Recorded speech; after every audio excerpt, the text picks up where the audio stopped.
Quarter Rest with Joe Diaco is available on Apple Podcasts, iTunes, Spotify, Pocket Casts, Overcast, and just about anywhere else you might listen to podcasts.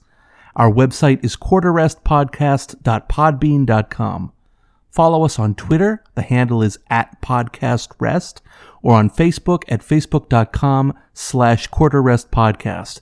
If you want to get in touch, feel free to email quarterrestpodcast@gmail.com. Keep it civil and I'll probably respond. The following audio presentation has been classified as humoristic, irreverent, and celebratory of the arts. Listener discretion is advised.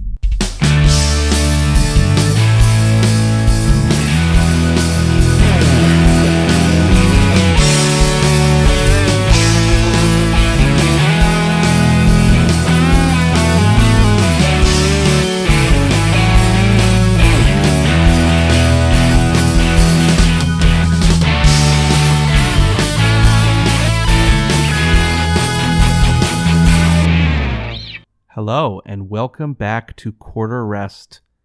Today, joining me for an interview, I am very pleased and privileged to present Andriana Chobot. Andriana is a Burlington, Vermont-based singer-songwriter, actor, musical theater actor, in fact, and an old friend of mine, to boot. So today we're going to be talking about her music, her life, and everything in between. We will live, we will love, we will laugh today. Hopefully in that exact order. Thanks for having me, Joe. Thank you for being here, Andriana. I might keep this after all. I'm kind of liking it. That was great. I really liked that. Was the best intro I've ever had. Thank you. I'm very, very flattered to hear that. So, Andriana, I would like to start off by discussing some recent events. See, you and I have been in communication during the preparation for doing this interview. We, in fact, did an interview, and due to technical snafus that I will not go into, we had to scrap it because the audio was, well, it was foobar. It was a disappointment. It was quite the disappointment. So we're back, and I think this is going to be even better. I hope take so. One. Yeah. I believe so. But since then, I mean, last time we talked a bit about the gigging situation. Right. As a result of COVID-19. And I still want to touch on that.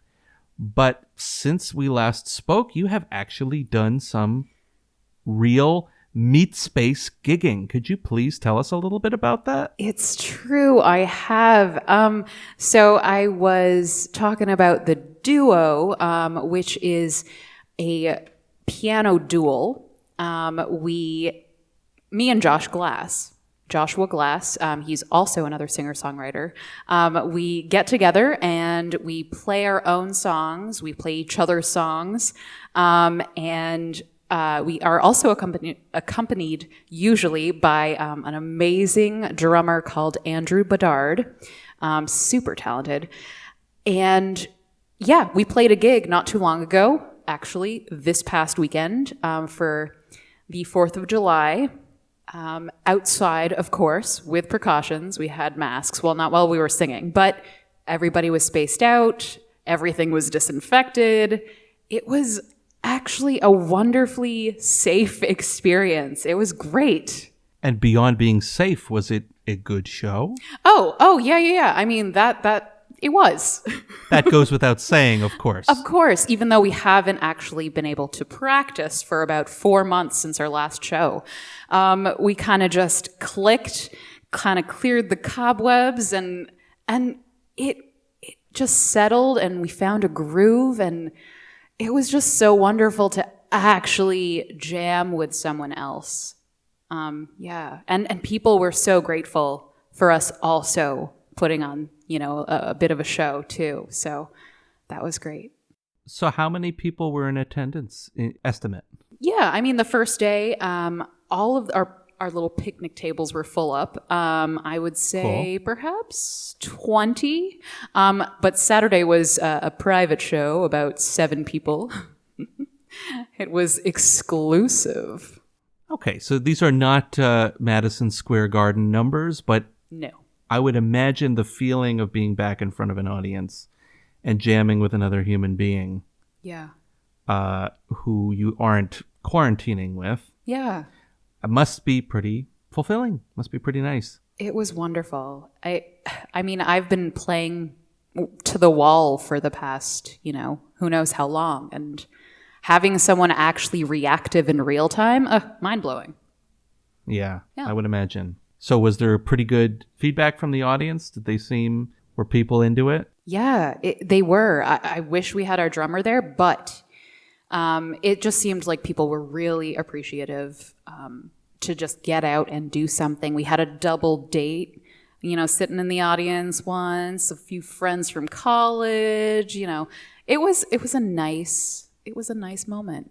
And is this the first of more to come? Like, are there other planned events? Planned events, not exactly quite yet. Okay. But there have been promises of perhaps in the future, if things don't go downhill. Yes. The big if. Yeah, exactly. Everything's up in the air right now, so perhaps, yes. Okay, so you're being a little bit coy about it, but it sounds as though there are probably future gigs coming down the pipeline, which is great. There are talks. I frankly did not expect anything to be happening quite yet. Although, talking to people all over the place, you really do get a picture of how different the guidelines and restrictions are in different places. I mean, the pandemic is really very unevenly distributed in terms of the hotspots and also in terms of how the various local governments are responding. Oh, In some places, they're responding quite diligently and strongly, and in some places, they've just sort of galloped back to reopening. Right. Seemingly without a thought. Yeah. It's terrible. It's hard in the beginning to just kind of tell everybody that you're grounded. But, in the end, I'm really lucky to be where I'm at. And the fact that there's a lot of space here and the fact that there's a fair government here to give us the information that we need. That is the reason why I was able to play a show this past weekend. Now, it wasn't normal at all. It was of course very far from normal, but I'll take it. Yeah, between no show and a show. Right. I suppose a show will usually win. Yes. Most Correct. musicians are like that. It's kind of funny. So you're in Vermont, obviously. I, have connections to Vermont, but do not live there. What is the situation on the ground like in Vermont? Are cases going down? Are they going up? At this point of our interview, they are barely going up. Okay, so they're going up, but not too badly. Right. Like I think we had one case this past week. Everybody's been very diligent as far as like masks and distance. Lots of disinfecting rules as far as going back to work. I am actually I was working at my home for quite some time. And not even like a grocery store trip was exciting to me. And I think a lot of people, that was a similar situation. It was the same for me for a few months. Yeah. And I'm still working from home as well. Oh, nice. I wish I still kind of was, but we have made it back. And there are certainly more things to kind of take into account as far as routine goes, daily routines. And that includes just intense disinfecting. Oh, someone's coming around the corner, masks on, things like that are definitely out of the ordinary. I prefer eating outside to, in a small office now. Things like that. Yeah. Well, and that's the nice thing about summer is you can go outside more. It's true. And apparently outside is relatively safe compared with inside. Yes. So in terms of transmission of the virus, I guess because of the sun and because of I mean, Wind. when you're outside, there's generally more space, right? You Yes. sneeze and it's going to go out into the air and not get, not land on some kind of plastic surface, which someone else will then smear their hand on. And yeah, we'll end it there.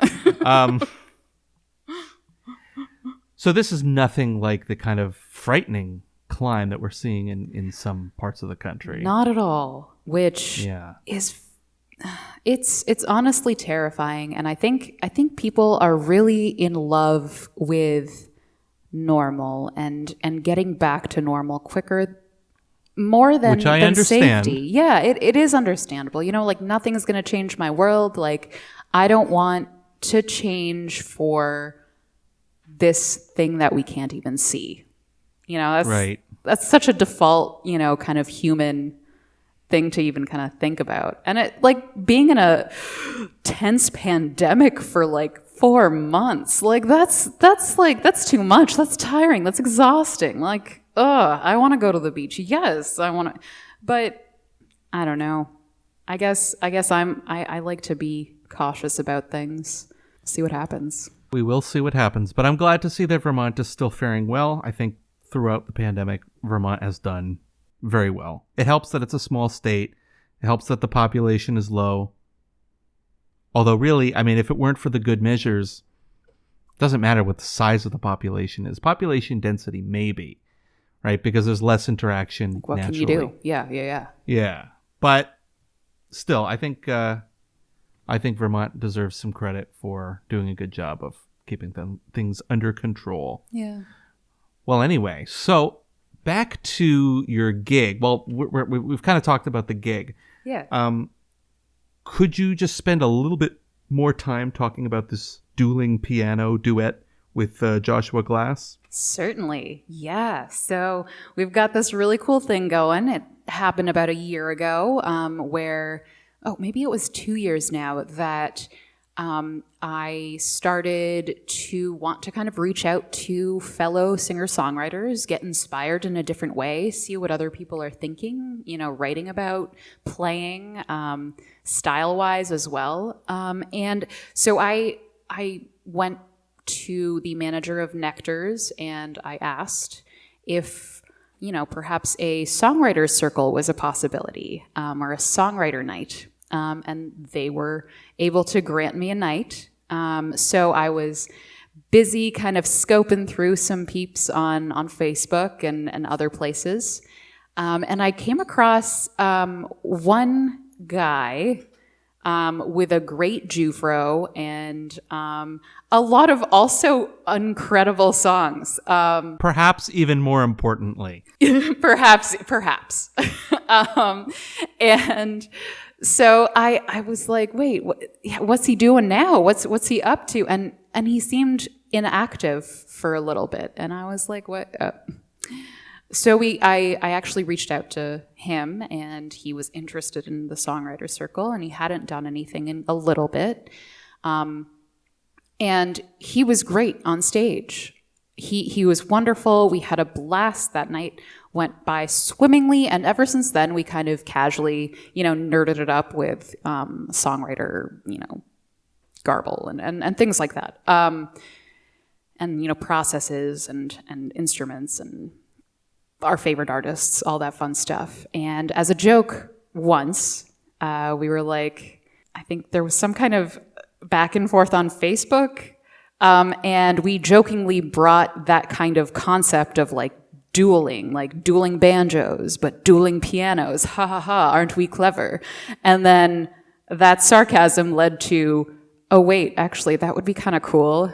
And oh, that would be kind of cool. Wait, you're serious? You're serious? Oh great, awesome, let's actually do this. And it turned into this piano duel that we have today. So speaking of Joshua Glass, I happen to know that he has a new release, does he not? It's true. He has a new album called Smile Off the Clock.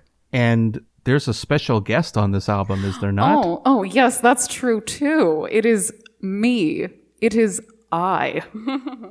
So actually, I would like to play for our listening audience the track I've Got Nothing to Do, featuring Andriana Chobot, by Joshua Glass from the album Smile Off the Clock. Let's give it a listen.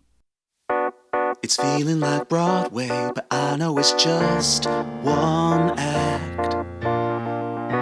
Forgot all my medicine, can I have your Jack? You came a little early, under-rehearsed. They say this tiny room's a tiny bit cursed. Let's get away before we find out who's on first. Whatever your game is, I know you're on top of it. Whatever the catch is, I've run out of thought to give. Now I've forgotten every one of my lines. You took a look at me and said you don't mind. Why don't you come on over later if you're inclined? 'Cause I've got nothing to do except love everything about you, everything about you. And I've got nothing to lose but loving everything about you, everything about you. Yeah.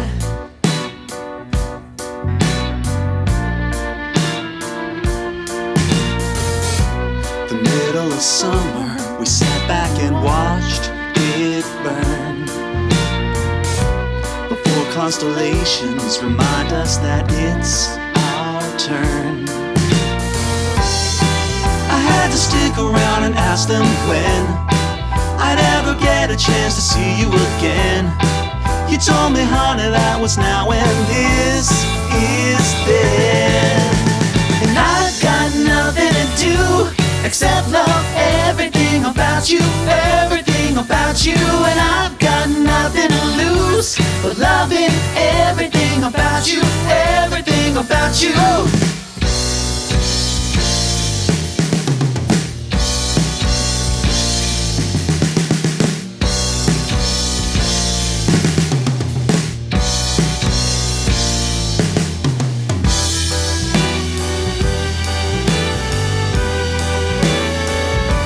'Cause it's so easy.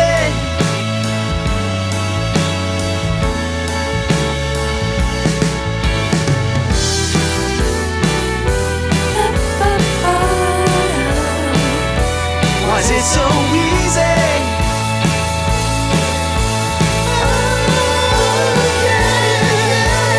I've got nothing to do except love everything about you, everything about you. And I've got nothing to lose but loving everything about you, everything about you. I've got nothing to do except love everything about you, everything about you. And I've got nothing to lose but loving everything about you, everything about you. And I've got nothing to do except love everything about you, everything about you. And I've got nothing to lose but loving everything about you, everything about you.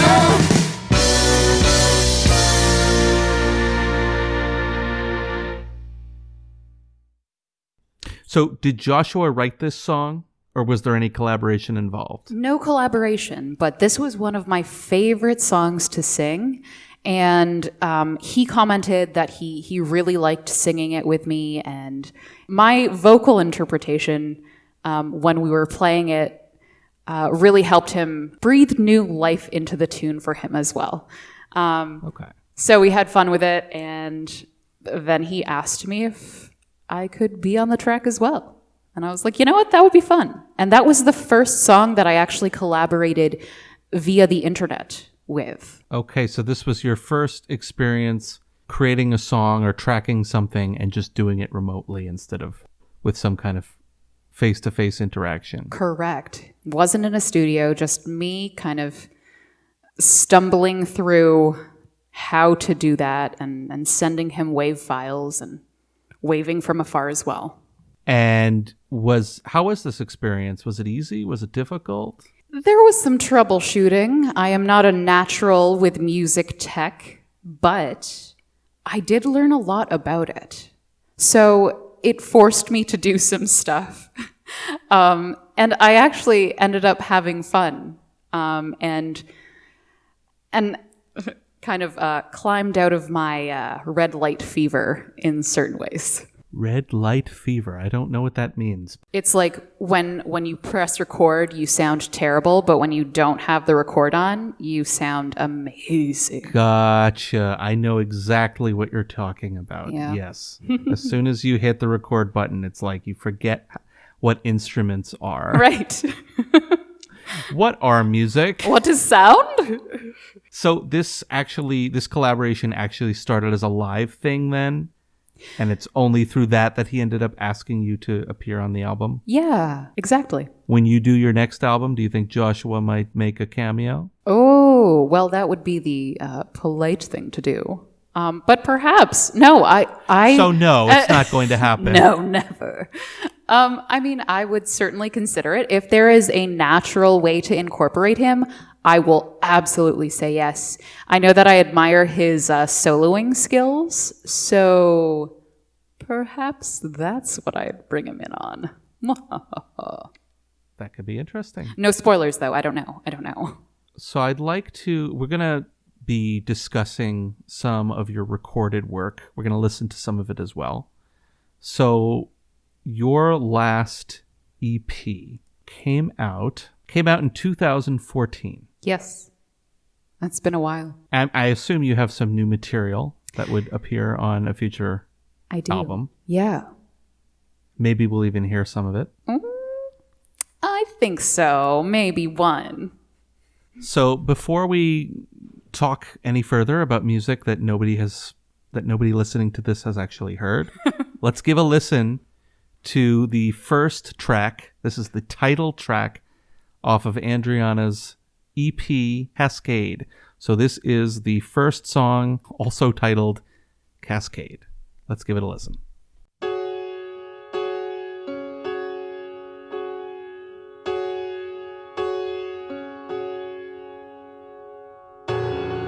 Unmarked grave, written on a warning timeline, announce the days of trudging even deeper in my mind. What can we say from society's tongue? What can we give and how will we grow? Kick the sands of time up to the sky. Hey, what do we know? Hey, what do we know? Just find your way, you renegade in the cascade.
Society's climb, enforcing names since the day it was born.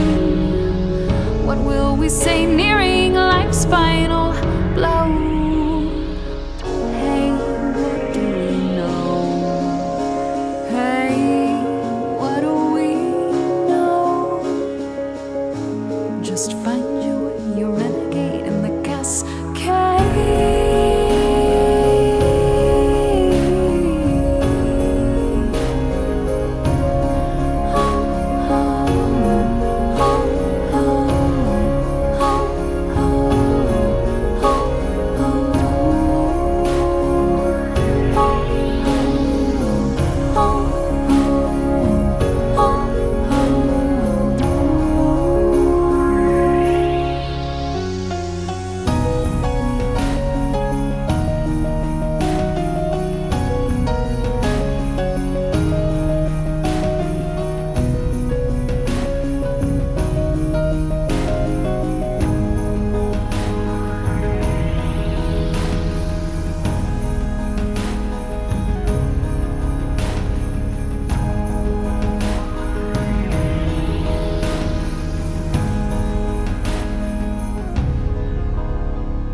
I really like this song, and I think it's a really good opener for the EP.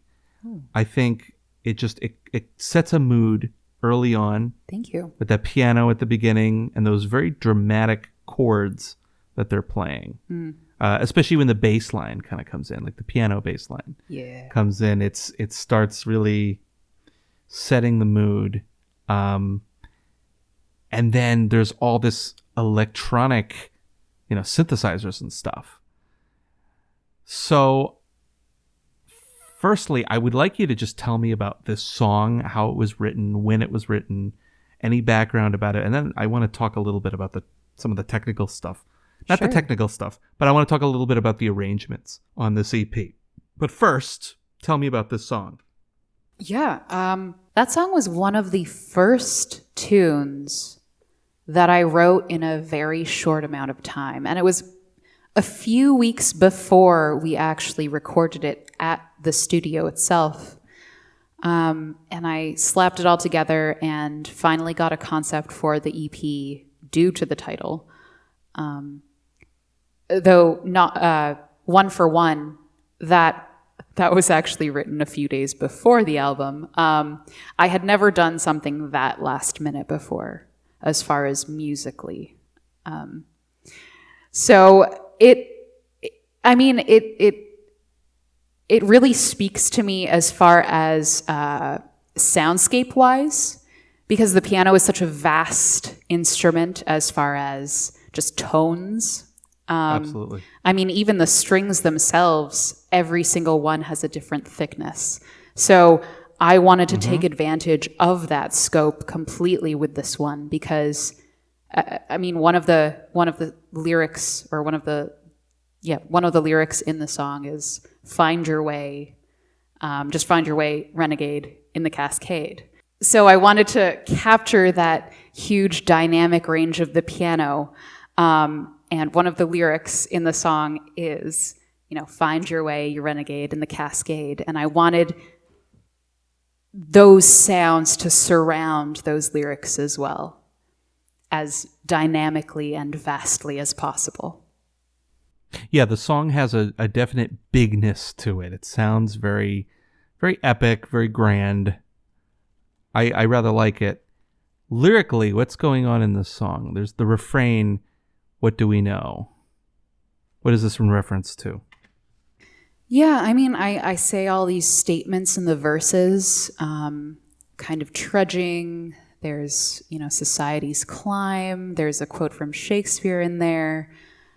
But when it all comes down to it, what do we really know? As a human species, we can look up at the sky and take in account, astronomers and what other people have said. We've got other types of science. We've got health as well. All of these things that people have said, in the end, what do we actually know about ourselves and about our lives? There's always that uncertainty kind of underneath it all, that I also wanted to capture in this one. Okay, so the lyrics are not terribly straightforward, I guess. No, they can be. No, they're not. That's a good thing. I'm not saying that is a bad thing at all. So that's interesting. Let's talk a little bit about this record that you made. Now that we've heard a little bit of it, and we're going to listen to a little more. But this does sort of set the stage for the rest of the album, and the rest of the album does sound relatively similar to this. Arrangement-wise, this is kind of what you can expect for the rest of the songs. I would agree. Which studio, or where did you record this? So this was at OEArt, which is a recording studio in Ontario.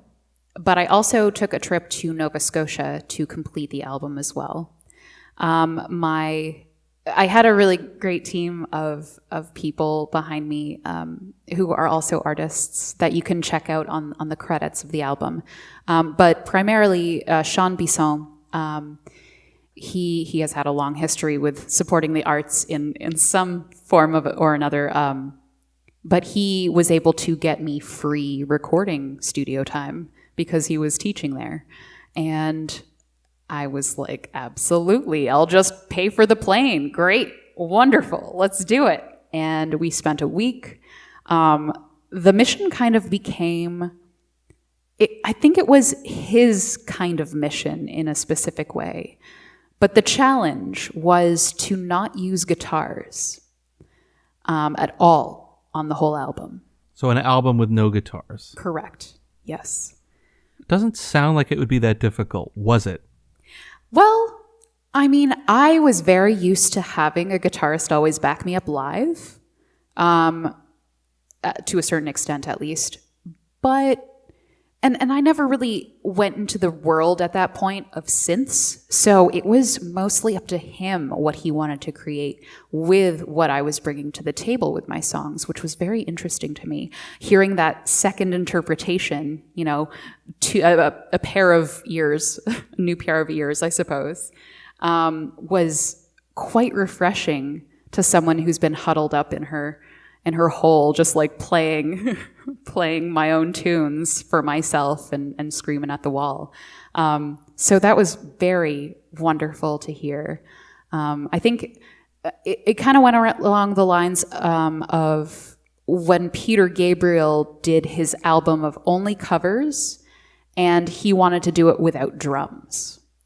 So I think maybe it was semi-inspired by that. I'm not 100% sure, but well, it's that same idea of creating a constraint, right, and then sort of seeing what creativity can come out of having to play within those rules. Yes. Which I think is something musicians sometimes like to do. I mean, it's Peter Gabriel's done it. Others have certainly done it. A lot of composers have done it, and it sounds like it was successful. To be frank, when listening to this album, I never really noticed the lack of guitar. That's incredible. That's so which cool. Which is a good thing. I'm a guitar player, and I love the sound of guitar. I love piano, too. Synths, it depends. I like them a lot sometimes. I find them annoying at other times. I mean, I guess any instrument is like that. But synths, there are like so many sounds a synth can make, and some of them are really pleasant, and some of them aren't. What, like those? I love all those, but it's all about context. Right. So these songs, let me see if I'm understanding. You were playing them live with a band sometimes? Occasionally, yeah. And I sometimes had my brother, Andriana Chobot, accompany me. There was also a few other people who had some input. But mostly you can check out the credits of the album. There were some guest percussionists on the album as well, and also another Sean, which I'm blanking on his last name right now, but he also helped out with some synths, and he is an amazing electronic musician to begin with. So that inspiration definitely helped as well. Did you do the electronic arrangements? Or were these done by other people? They were mostly done by others, but I definitely needed to, approve them in some sort of way. Yeah, of course. It got run by me. There were a few, I don't remember, it's been quite a long time. But there were a few sounds that I tweaked myself. But all the grand piano playing was moi. So these songs that you were used to playing them a certain way, they got transformed into something else in the studio. Oh, absolutely. Is this a sound that you would have chosen?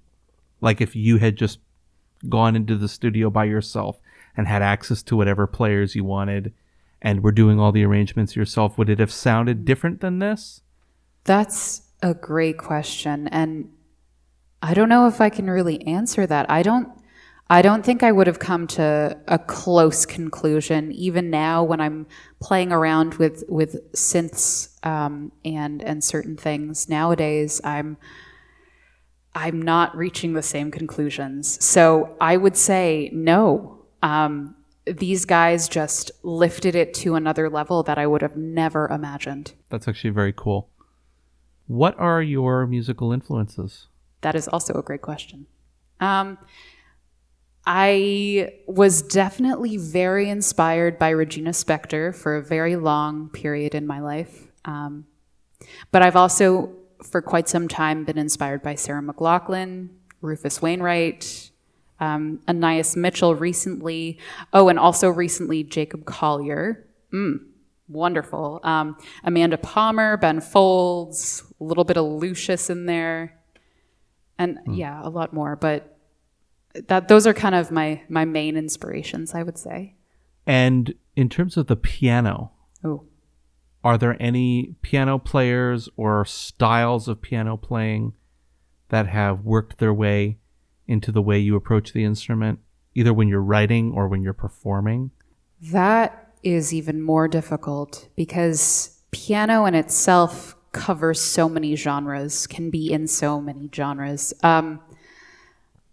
I can be very stereotypical. I love me some Chopin. I love me some nocturnes by him. Mendelssohn thrown in there, maybe some Rocky just for my my rockin' edge. That's Rachmaninoff? Yes, Rachmaninoff. And I mean, maybe a little bit more contemporary. I can go to Bill Evans and people like that as well. But again, that's a very light influence. I mean, it's something that I just kind of started listening to. Like jazz piano? Yeah, a little bit of jazz piano. You could do worse than Bill Evans. Okay, good. Well, speaking of piano, I think we'd like to hear you play. Are you sure? I'm absolutely certain. I ain't no Bill Evans, though. I guess we'll start it off with some Galaxy Eyes.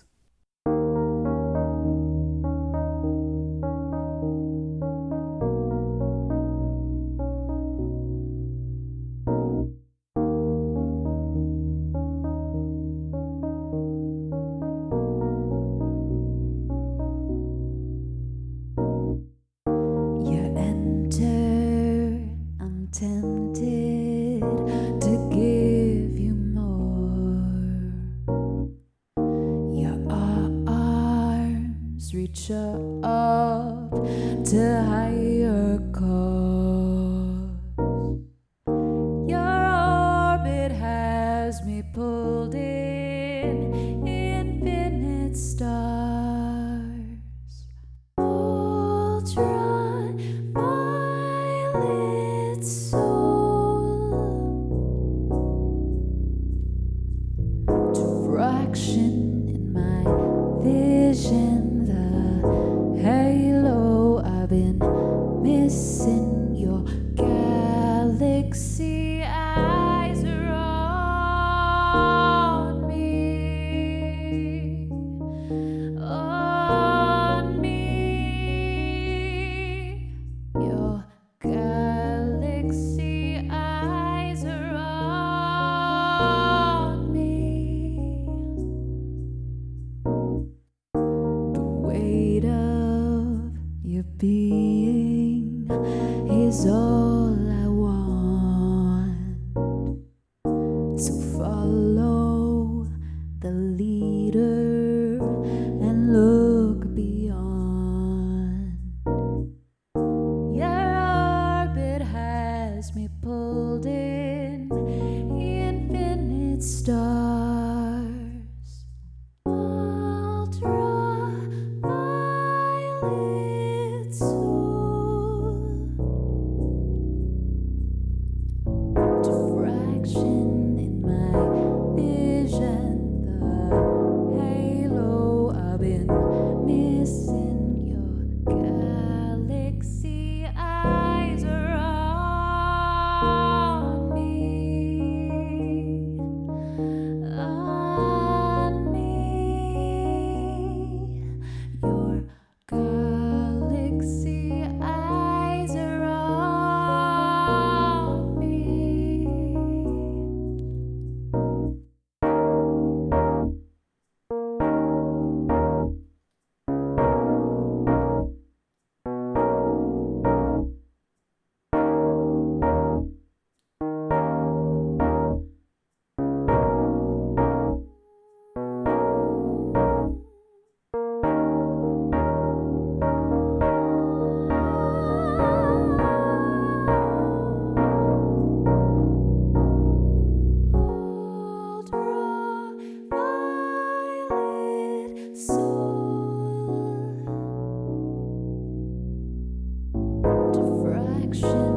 So this song is obviously filled with space lyrics, stars, galaxy, and so on.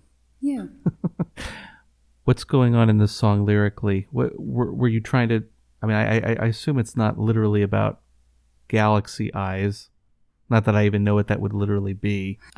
Well, I was watching the dramatized life about Stephen Hawking, and that kind of got me set down on a path of how remarkable this man was, what he contributed just by sitting in his chair and just being ridiculously smart and caring about the topic that he wanted to focus on. And that inspired me. I didn't cry, by the way. I didn't even shed a tear.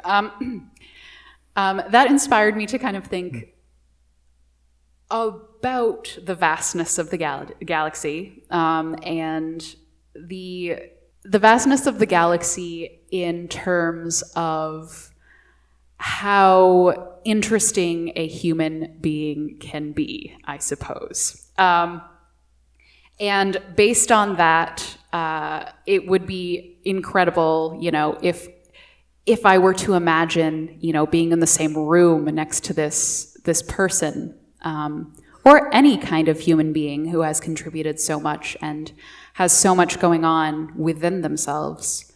And I also learned some incredible things about irises and how every single iris of a human is different, kind of like snowflakes. That's why iris scans work. So that's actually much more literally about space than I was expecting. I thought this was all an extended metaphor for something else, but I like it. I mean, it kind of is. I mean, it's the layers and the vastness of, I suppose, even the human brain. Were you playing with like an electric piano sound, or is that just the way it's translating through? That is a great question. But yes, I am. It is an electronic piano sound. I have this wonderful SV1 stage vintage Korg keyboard, which has even like a little amp inside of it, a tube amp inside of it. And it kind of is supposed to, it's like half analog, half digital, and is trying to, kind of bring all the samples of real vintage instruments in one. So instead of going for a grand piano, you're going for more of an electric piano. Yes. Electric space. Yeah, I was gonna say, is that to capture the space vibe, the space age kind of feeling? I think so, in a way. Also, I think this one is more appropriate on the keyboard with this sound. But if I were to have a grand piano in front of me, this actually sounds great, especially when I do the and then the.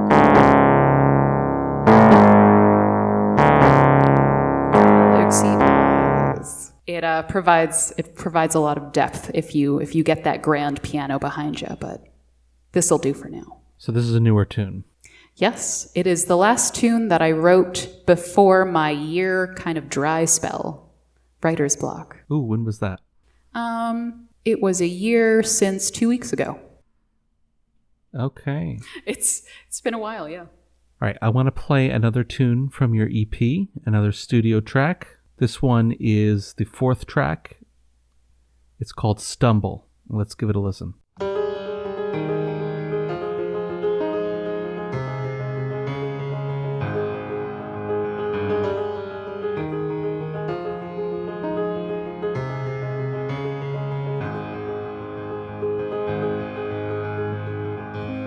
We mistook each other for a while. La-da-dee-dum. I almost hoped that you weren't even there. And the sun is always too bright this time of year, when it sets beside bridges that we stumble upon.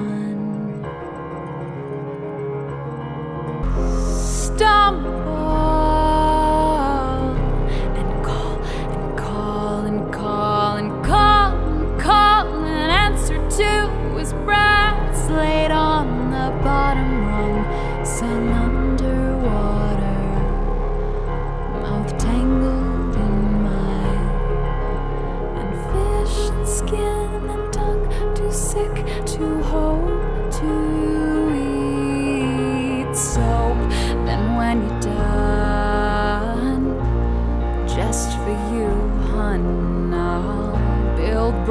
bridges upon your bottommost rung. I'll stumble again, I'll stumble again.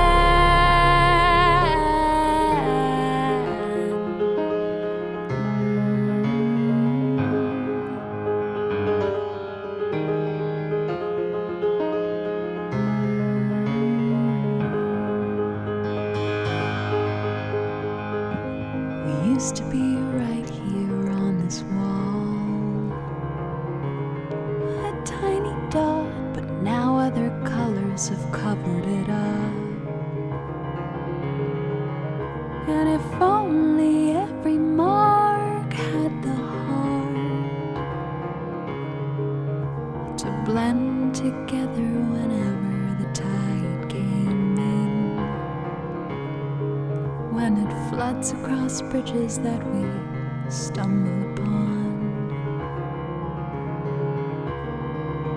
Stumble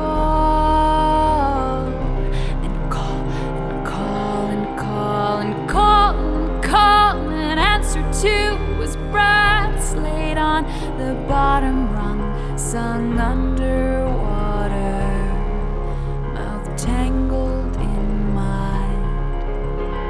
Fish and skin and tongue, too sick to hope to eat. So then when you're done, just for you, hun, I'll stumble again, I'll stumble again.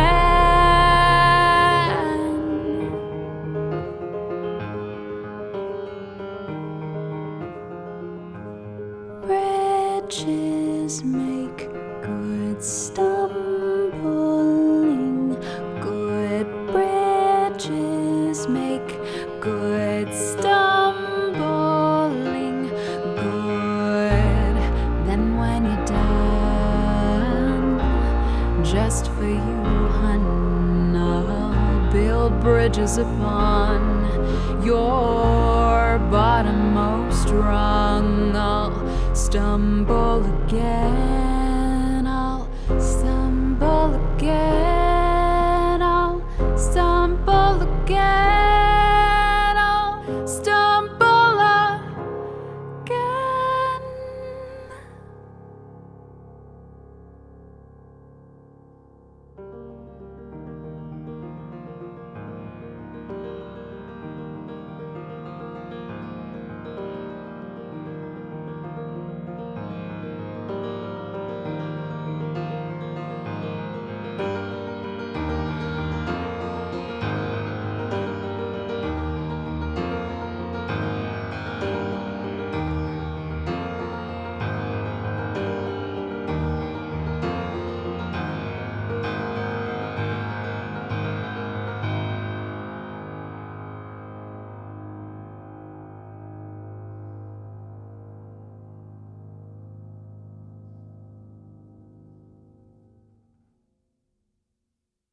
I really like the piano in this song, and I like the rest of the arrangement. I feel like this is a more piano-heavy song Oh, absolutely. than Cascade. Was that intentional? Well, this type of piano playing, I'm not sure where it stemmed from to begin with.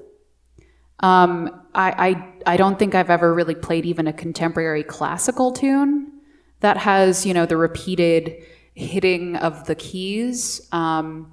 So I'm not 100% sure. It just kind of happened. It's certainly a different tune than Cascade, that's for sure. As far as piano arrangement wise, yes. Yeah, thicker, kind of heavier piano, and more of it. Yes. And a little bit less of a reliance on the synthesizers and such. For sure. So obviously COVID has sucked. That's an understatement. For a lot of people in a lot of ways. For sure. And for a lot of reasons. Yeah. But I know for some people, it's also been an opportunity to maybe refocus on things that are important or spend some time honing creative skills. And, that's only for those who are able to financially and have the mental health Of course. state to do that, of course. Have you found yourself sort of making hay when the sun shines, like taking advantage of just the disruption of daily routine to maybe like dig your fingers in creatively in a way that you wouldn't have been able to? In some ways, yes. In other ways, it's done the opposite for me. Sure. I throughout my dry spell there for about a year since Galaxy Eyes, I found myself not being able to write songs, being a little bit too logical about some of my lyrics and a little bit too logical with some of my chord progressions to the point of overanalyzing and getting frustrated and not producing anything. But at the same time, I was able to pick up some hardware to bring me a little bit of different inspiration here. So I invested in a looper, and I also invested in a bit of like a drum pad production hardware type thing. And the looper is the Boss 707. Oh, pardon me, the 505. And we don't want the Boss people, writing to us and sending death threats. Yes, oh my goodness, the RC 505 Boss looper. And then I also picked up an Akai Professional during this time and financed them since I was on slightly lesser hours as far as work goes. But it proved to be a wonderful investment. That electronic inspiration that I had briefly heard with that EP album, Cascade, was basically all in front of me, and to a certain extent. And I'm still, it's another instrument. The looper, both the looper and the production hardware, it is an instrument to learn in itself. Could you explain what a looper is? Oh, certainly. So you'll see some street performers have them, but it's basically a pedal that kind of has a button that you push and it starts recording, and then at a certain amount of bars, it loops back and plays immediately what you have just played.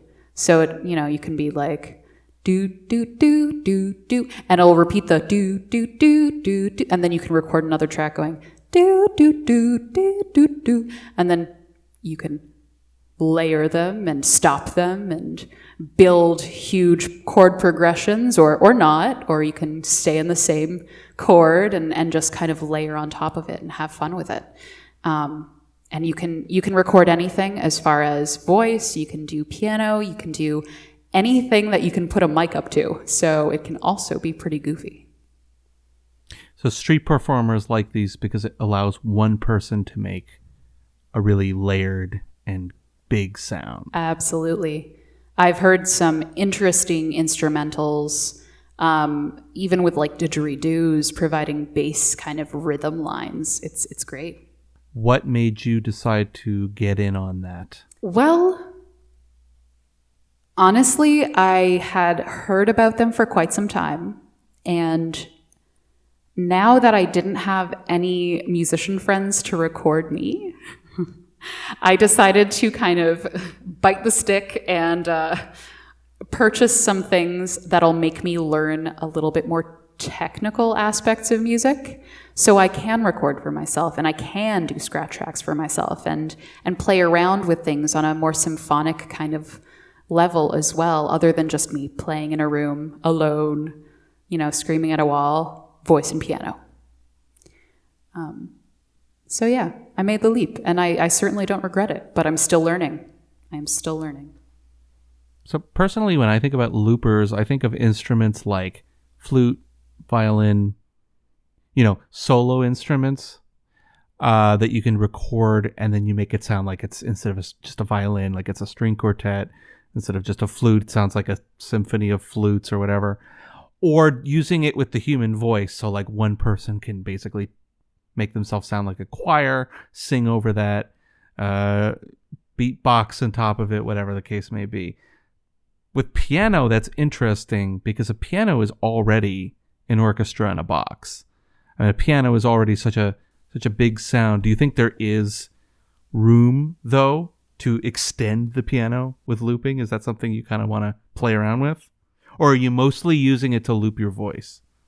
So far, I think I'm still in the learning process to really be able to determine, the answer for you properly. But I think that there are interesting ways of, with especially my vintage stage piano here, to layer different types of vintage sounds and, use that bass line and then layer some piano on top of it. And maybe, I am not of a technical caliber enough to do something specific, but then all of a sudden this looper, I can hear it and I can actually physically play it. Whereas, it could have taken me, months and months and months to practice that technical lick that I wanted to do. But with this, I think it'll open many opportunities. Do you feel comfortable performing something with the looper? Oh, I think we can throw something together. Yeah. All right. Do you have a song in mind? Well, the one that is ready for you right now would be Not I, another tune from the EP, but it's the remix. So all right. Keep an open mind.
Give you a fade out there.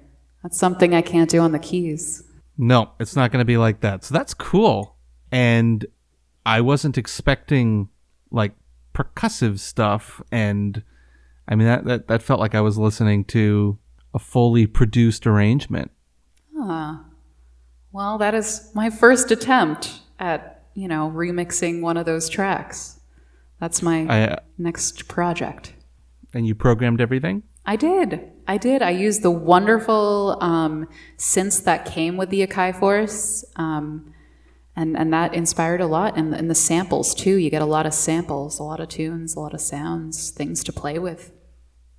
And is this inspiring you to write more music? Not quite yet. I'm really still learning. But I mean, 2 weeks ago, I did write my first song in a while. So perhaps, you know what? Perhaps, Joe. The new song, is it similar to this or? How did you know, Joe? We did not discuss this beforehand. Yes, actually it is. It's a little bit more romanticized, I suppose, than some of my other music. Yeah. Let's talk about Vermont. Let's talk about Burlington. That's where you're based. That's where you, I would say, do most of your gigging, but obviously we're referring to, let's pretend COVID doesn't exist. What is the Burlington, how do you feel about the Burlington scene? Well, firstly, there are a lot of opportunities to collaborate, especially with something a little bit experimental, something new that you're a little bit uncertain about. There are a few venues that, if you give them enough of a pitch, they'll be open for you to have that experimentation and to develop that new idea in front of a live audience. So say if you wanted to do a piano duel. Yes, exactly. And you've never played out before, and certainly you've practiced, obviously, but you don't really know audience response quite yet. This is definitely a great place to do that, yeah. Are there any venues that stand out for you as particularly fun to play? Fun to play. Well, there's a newer one called Delhi 126 that goes along with the duels aesthetic. A little bit kind of underground, 1920s like, that kind of a club. Got kind of a speakeasy feel? It does. Red velvet couches, such swank, things like that. Great bartenders there as well. They mix really great drinks, very classy drinks, How big of a venue is it? I've never been. Oh, I would recommend it. It's I would say, it's not the size of a dive, but the cool part about it is that there's also a bit of a deli attached to it. So sometimes they do make, appetizers and snacks. But there's two separate rooms that are kind of semi-open. So there's the performing area, which seats perhaps, I would say maybe 35 tops. And then there's kind of an exterior bar area where you can still hear the music, but it's just not as loud. And that would probably seat maybe another 30, something like that. So it's intimate, but nice. I was going to say, it's an intimate experience. Are there any other venues you particularly like? Well, one place is Radio Bean. That's where I, was able to kind of develop my own sound as well. That's always a classic place to play around Burlington. But another kind of small place, but very intimate. Yes. And very cool. Yeah. Like it's just a cool place. It's so hip. It's so hip, cool. And there's often good music. Yeah. I mean, almost every time I've been there's been something really good playing. I mean, if you don't like whatever's on stage, you can wait an hour and something else completely different will show up. Exactly. And a lot of touring bands actually like to make their stop on their way to New York or on the way from New York to Maine, just as like a warm-up gig. So we get a lot of really great acts here, not just at Radio Bean, but a lot of other places too. It's true. So we get a lot of bigger acts at Higher Ground. There's Nectar's as well, which is one of maybe the oldest venue in Burlington. I'm not 100% sure, but I don't know if it's the oldest, but it's definitely one that has been important for a long time. For sure. Yeah. I mean, there's actually like a Fish album, like Fish used to play there a lot. Right. Obviously, I know people in Burlington are probably sick of hearing and talking and thinking about Fish, but they're kind of the hometown band that got quite successful. But they played at Nectar's a lot, and one of their albums is called A Picture of Nectar, and it's about the owner. I mean, the album title is a tribute to the owner. I didn't know that at all. Whose name was Nectar. Oh, what? Really? Yeah. Oh, that's amazing. Yeah, I don't think he owns the place anymore. No, probably not. I think his name was Nectar Roris, but I great could name. be wrong. Nectar Roris. It's a cool one. I hope that's actually his name. Yeah, it's true. Burlington does have a lot of not huge, but nice venues that big-ish and even pretty big acts will hit, sort of, as you said, on the way between larger locations when they're going on tour. Mm-hmm. And it's also, I think, usually a pretty appreciative audience. Oh, for sure. I think so. Hey, we didn't have to make the huge drive to Montreal or something. Exactly. And do you find like audiences in Burlington are pretty good? Oh, they're probably the most chillest bunch ever. I would definitely say that. I mean, you're not going to get a lot of hecklers unless you've got some kind of rowdy group, but usually those rowdy groups are totally there for the music and for something new and for, like helping local artists, find something special. So there's a lot of great support here as far as that goes. Though, on the flip side, I find that a lot of bands that focus on nostalgic type sounds, I mean, I have a vintage stage amp, but you know what I mean, like just classic rock or blues or even a little bit of bluegrass tend to be a little bit preferred here, just by a little bit more of the masses than a little bit more of, that experimental, maybe hipster sound, indie kind of thing. Okay, so you think that there's more of a taste for nostalgic music in Burlington than for envelope pushing? Yes, I think so. RIP 242. Could you explain that a little bit, actually? Oh, well, I mean, it's a hole in the wall that was treasured by many hardcore / experimental / anything, but mostly like punk. So just for a second, so there used to be a venue in right downtown called 242 Main, which was also the address, and it started as I do feel the need to provide as much context as I can with this. It was started as like a youth center. It was actually started by Bernie Sanders when he was mayor of Burlington. I also didn't know that. Wow. And I call myself a Burlingtonian. You see, you gotta get more enmeshed in the local lore. No, but it's true. This was created in the 80s, I guess, as like a youth center, a place where, young people could go, as an alternative to smoking crack or whatever it was people were afraid that teenagers were going to do. But it really became like a magnet to a lot of, hardcore, punk, metal, experimental music. It was a cool place. A little bit of indie there at the end too, I think. I remember being a teen and going there and being absolutely blown away by the talent.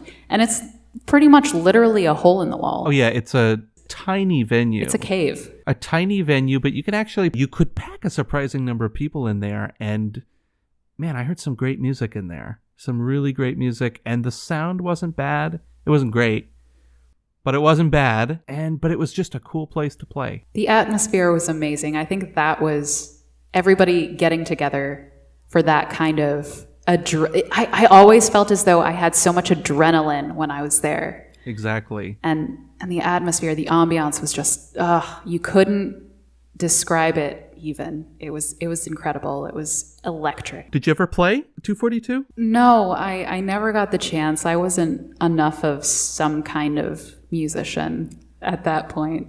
I mean, and I certainly didn't have a band, so right. No. But I mean, I heard really great rock shows, punk. Some of my friends were in hardcore bands that I was like, oh, this is beyond the sessions that I heard of you guys in the basement. This is a lot about audience participation here Yep. and audience interaction. Yep.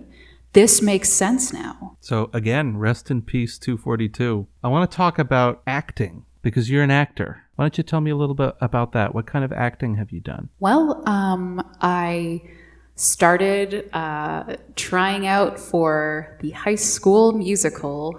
I tried out I auditioned for Chicago, against my parents' wishes, actually. Shh, don't tell them. But they found out, and out of the kindness of their hearts, they let me do it, especially since I got cast as the Hunyak, the Russian ballet dancer who was eventually hung, unfortunately. No spoilers. No spoilers. Well, actually, yeah. spoilers. Whoops. Spoiler alert. Hopefully you know the story of Chicago by now, but yeah, I mean, I was so into that show way back in high school, and ever since then I've been trying to get into whatever I could, no matter what it really was. I mean, later on in my life I've been a little bit more subjective and a little bit more picky and choosy, but you know, developing as a person, I think that's what it comes to. But yeah, I've done a lot of things I've done a lot of shows, productions at Stowe Theater, and also a few pit-based things with Lyric Theater. And I was also in a cabaret for them as well. And in college, I was in a lot of one-act plays, student-written plays. One of the profs there also wrote his own musicals based on mostly rock bands, kind of centered around certain themes. Shakespearean productions, fun things like that. How do you think acting impacts the way you approach music? Do you think there's any connection? I absolutely think there's a connection. No doubt that there isn't. That there is. There's no doubt that there is.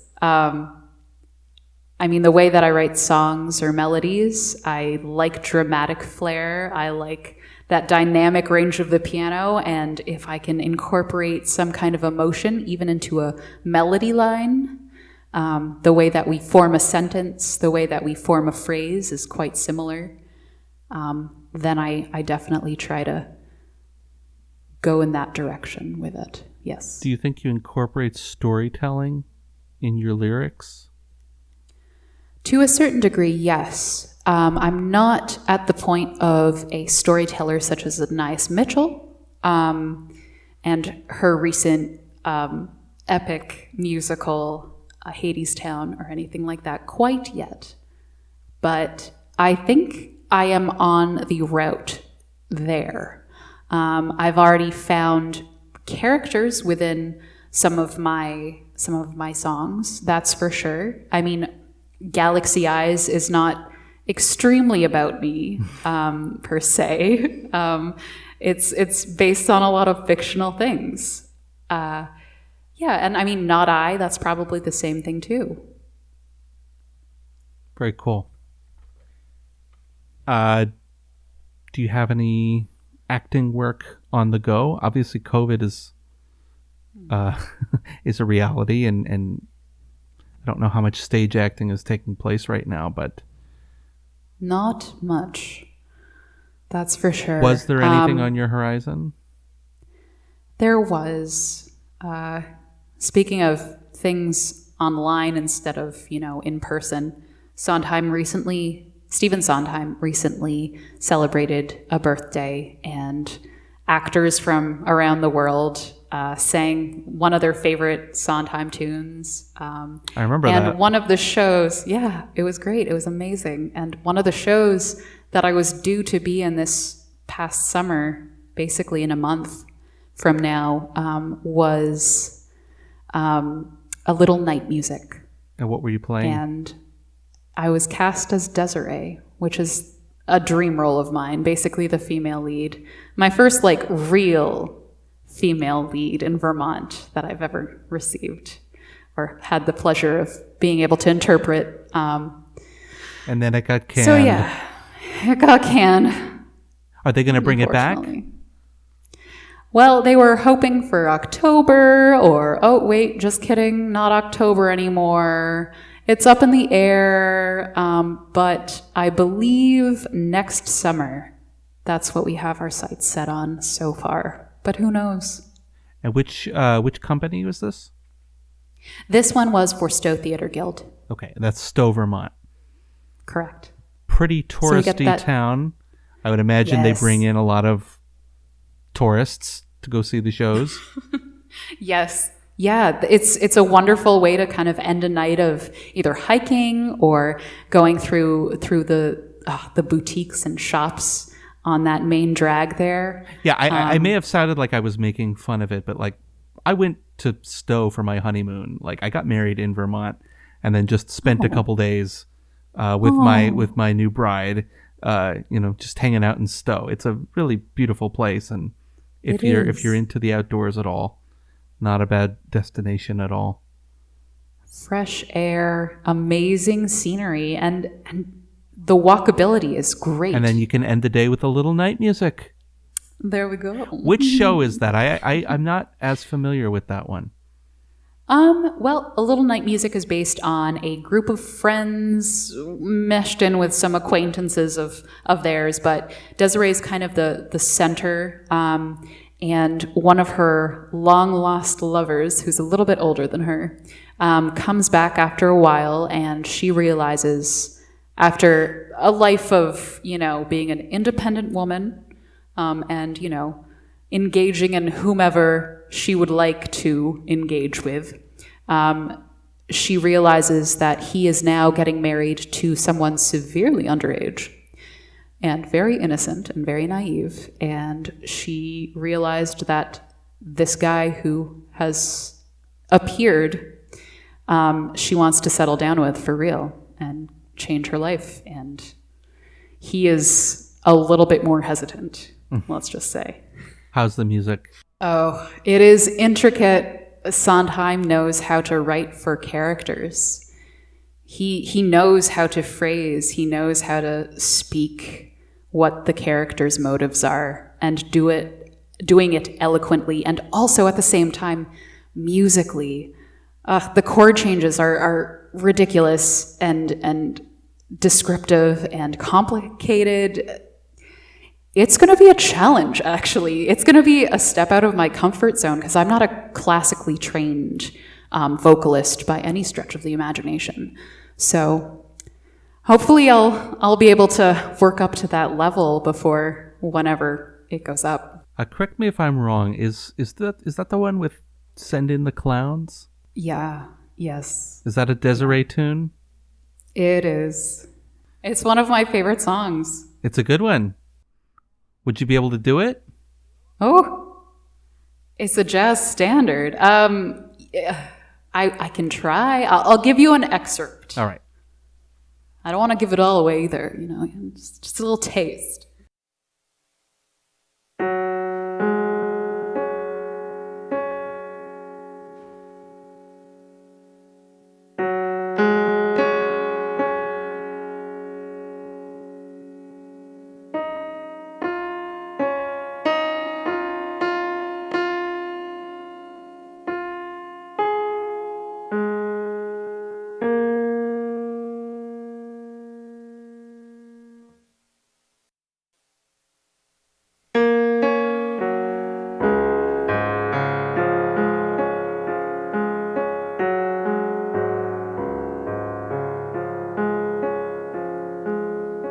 Isn't it rich? Are we a pair? Near at last on the ground, you in midair. Send in the clouds.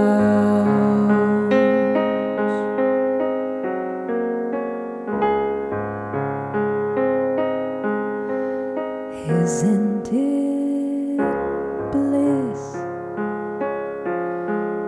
Don't you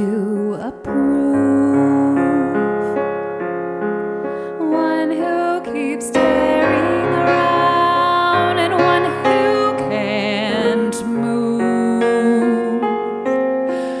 Where are the clouds? Send in the clouds.